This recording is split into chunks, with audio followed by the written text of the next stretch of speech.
Welcome to Strip Cover Lit, where we squeeze the bigger picture out of literature. I'm Adrian Fort, and it's about 6:15, 6:30 in the morning. I just got off work. I don't know if I ever told you guys this, but about 7 months ago, I went back onto overnights full-time.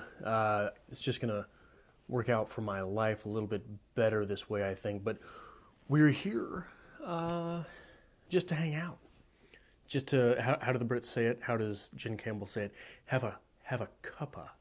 A cuppa. We're going to catch up. We're going to have a cuppa ketchup. So, but without further ado, the first thing that we've got to do is I have a couple new patrons here on Strip Cover Lit that I have made wait far too long to be introduced to the set. First is Michaelis, and Michaelis and I go back a long time. We've known each other for, coming up on a decade, which is insane to think about because I'm old and getting older and losing my memory and the ability to speak about things in a competent and coherent manner. However, I have chosen for Michaelis' representation on set something which Michaelis will understand, and I don't need to explain to anyone else. So, without further ado, War Machine on the Strip Cover Lit set. And a second patron that we have to introduce in this episode, which again I have made wait far too long, and I apologize for that, Mark. Mark Jackson became a patron, and through discussion, I found out a little bit about what it is that he likes to read, and he likes to read, basically, so it thrills me to have someone watching the show that basically refers to Shakespeare as the new stuff. And it was really difficult for me to find, and I'll go into a little bit about how I pick the representation for most patrons on set. But thinking about that, it was hard for me to find it, like Beowulf. There's no Beowulf toys out there, no Beowulf action figures, no Greek god action figures, no Egyptian mythology sets, anything like that. And there's not really very many places around here that you can buy that sort of thing anyway, action figures or whatnot anyway. But I think that this selection might be one of my favorites, just because of the way things worked out. So someone who refers to Shakespeare as the new stuff is going to be represented on Strip Cover Lit set as the Ancient One from Doctor Strange.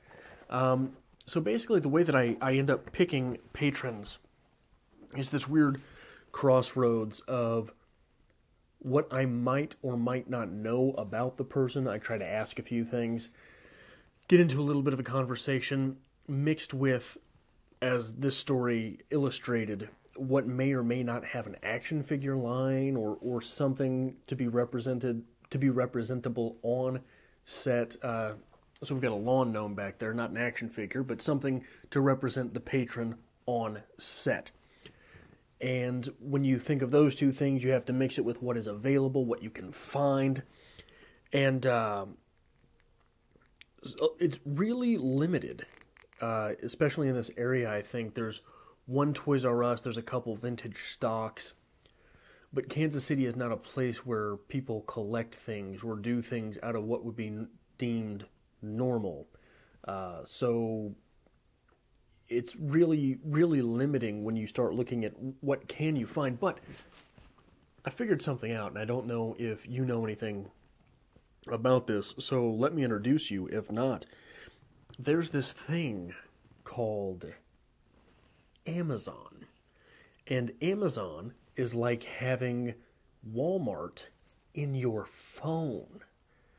Yeah, they sell everything. All sorts of stuff that you can't find here. And things that are going to make their way onto Strip Cover Lit. I got Spirit Gum in the other day. Anyone who knows what Spirit Gum is may or may not be excited about that prospect. But if anyone watching does know what spirit gum is, how do you get spirit gum off? I don't know that part yet. But yeah, this Amazon place is fantastic, and you can find anything. You have no idea how many sex toys you can find on this Amazon place. It's ridiculous. I mean, I spent $400.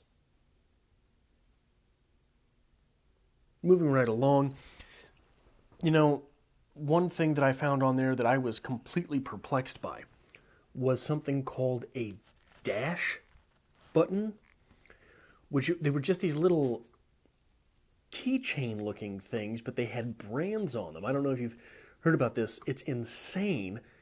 It's like if you have a Tide one, a Tide dash button, you put it on your washing machine or your dryer, and when you notice you're low on Tide, you just press the thing and it will automatically order for you, which is insane.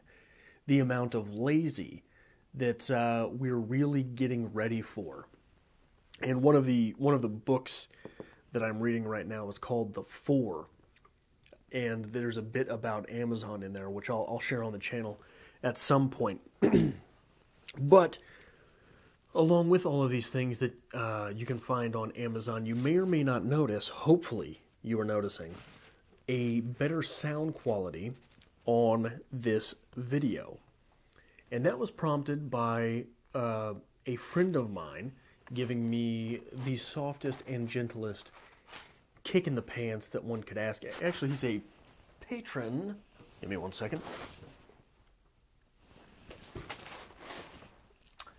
Whoops. Young Luke Skywalker here. He started texting me and asking me all of these. That does not look all right. That is... Okay, that's fine. We're gonna... Right here, bud. All of these questions about my camera, and I thought it was a little strange at first, but not really out of the ordinary. He's a fairly curious person. He's a tech guy, and I thought maybe he's trying to start his own YouTube channel. It turns out he was trying to figure out what type of camera that I used so that he could help me fix my sound problem, which I thought that was just a swift kick in the pants. The friendliest kick in the pants possible, right? Like your friend offering you a stick of gum. You should never turn down a stick of gum when your friend offers, because that means you have terrible breath. So I figured it out, though. I figured it out on my own. I thought, no, Aaron, you've been a patron for far too long. I'm not going to burden you with this. So I figured it out. It turns out that microphones have monaural or stereo recording capabilities, and you can tell what capability your microphone records in by, if you look at the, let's see, this is headphones, but it's the same deal. The plug-in right here, you can't see this at all, but there's one black stripe and then there's another black stripe. If your microphones record in monaural, which like mine was, it would come through one headphone, it's just one black stripe. So if you want to record in stereo, there has to be two black stripes on the plug-in. So I thought I fixed the problem. I've been absent for a little while. It's conspicuous, I suppose. But I thought I fixed the problem. I ordered something off of Amazon that I found, and it came, and I was super excited because I was tired of making videos that are just garbage because of the sound quality. I wanted to have something up that I could keep up, because once I don't want to, it stinks to put something up that you know is not presentable, because you put a lot of work into that. I put a lot of work into these videos. Not that the editing is much. I'm not a tech guy, but the reading, the thinking, the processing, the creating a show. So that was it. I got the microphone. It came. It was known as a DeWise, D-E space D-Wise, D-E space W-I-S-E. The microphone didn't work. So I went a little bit apeshit, and I ordered 4 more microphones, as well as a shotgun mic, as well as a USB female to aux male converter, which might allow me to use, you might remember it, the Snowball microphone for recording. Turns out the Snowball microphone has to have a power source, which the camera does not provide enough power, so that will not work. But the other microphones that I ordered did work, so this seemed to be the best one. Hopefully it works. But yeah, I am also using the Snowball for the poetry reading series that you have seen on the channel over the past month or so. I would appreciate in the comments how that's working out. Do those work? Are those okay? Where would you like me to go? I want to use things that are public domain because I don't want to step on anybody's toes. And I am not sure exactly what the rule for public domain is. Some places that I find it says 100 years after the artist dies. Other places I found it says 100 years after the piece has been printed. So I don't know what to believe. There's also a poetry public domain, or maybe it's just publicdomain.com, which is American-based. And I know that these things change country to country. But on publicdomain.com, they are awfully aggressive with the dates by either of those measures. So I'm not sure what to think about that. But in addition to that poetry reading series, there's going to be a lot of series coming up on the channel. I'm still not sure exactly how to juggle it. I want to still have poetry readings on Fridays. I would like to keep Harry Potter on Wednesdays and videos other than that on Mondays, but it's going to be a little bit hectic for a while because of the stuff that I'm trying to put up. I've got a book haul coming your way that will outline a lot of the series, but there's going to be hopefully a Da Vinci series, a Best American Short Story series, a Stephen King series on Dr. Sleep, the Harry Potter, obviously, poetry discussions, and I want to start a little bit of a Hemingway series. So let me know in the comments what works, what doesn't work, what maybe you're looking forward to or not. That's all I've got for this episode. Help me in welcoming 2 new patrons and thanking Aaron for helping me or kicking me in the ass to solve that sound problem.